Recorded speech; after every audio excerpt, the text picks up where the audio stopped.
Plaza, 28 years old from Tanawan, Batangas. Since 2018 po, sumasali na po ako ng singing contest sa TV. Naniniwala po ako na ang pangarap ay hindi po yan mawawala sa isang taong nangangarap katulad ko. If it's your time, it's your time.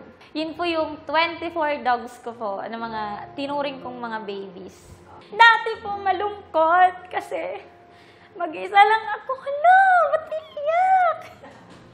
Pero po, nung dumating po yung mga fur babies ko, every time na uuwi po ako sa bahay, meron na pong sumasalubong sa akin. Sobrang napasaya nila po ako kasi na-diagnose din po ako ng anxiety. Sana po, wag po kayo mag-abandon ng dog. Kasi kung ang tao hindi naging loyal sa inyo, may isang aso na kumakaway yung buntot na laging excited na makita kayo. Juvanessa! Plaza! Baklang Si Juvanessa. Sino na tayo second for Juvanessa? Huwag ka bumaba. Diba, dagat na yan. Si Juvanessa. Alam mo ba si Juvanessa, mamang, ay meron siyang 24 dogs. 24? 24/7 cats. Ay, ang dami naman. grabe naman. Yes po. Lahat ba yung binili mo o binigay sa'yo? Hindi po, actually, mga rescues ko po Mga yun. rescue. Okay. Yes. Nare-rescue. Isa kang anghel. Oo, ganyan-ganyan. syempre, Ipagpatuloy mga mo ganyan, lang. oo. Okay. Juvanessa, pakinggan si Darrell. Grabe, gustong-gusto ko yung ginawa mo sa kanta na to. Nalayo sa version ni Lady Gaga. Ang ganda ng mga ginawa mong birit. Actually, gusto ko na nakuha mo yung areglo.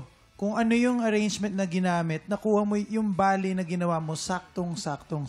Thank you po. Gusto ko yung version mo. Ingat ka lang, kasi ang galing ng mga sundot mo yung mga birit, ingat kayong pagbalik. Medyo yun yung minsan crucial yun eh, yung pagland.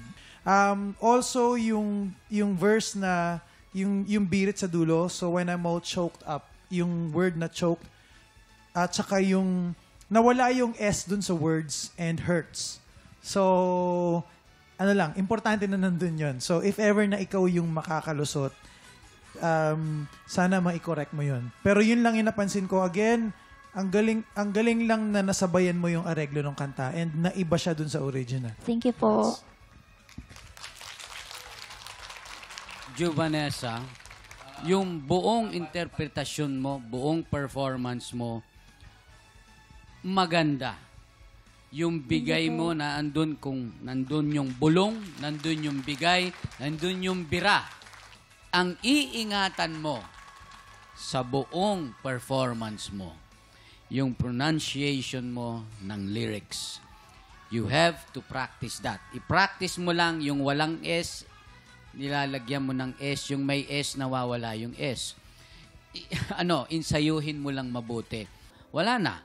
So, again, pronunciation nung words, nung lyrics, para mas malinaw, masarap pakinggan, sasabay na siya dun sa sarap nung pagkanta mo.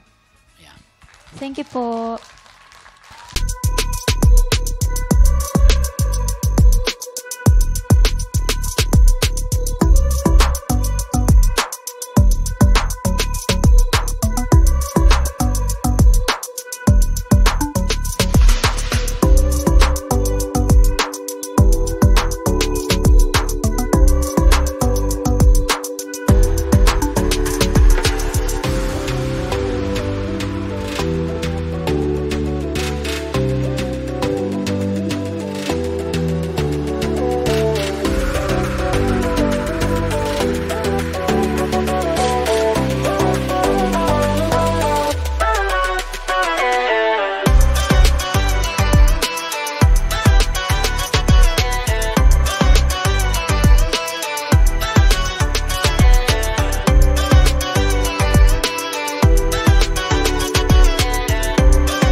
Tropa, pinanood mo hanggang sa dulo itong video na to, very good ka! For more happy time, watch more TikTok Clock videos on our official social media pages and subscribe to GMA Network official YouTube channel.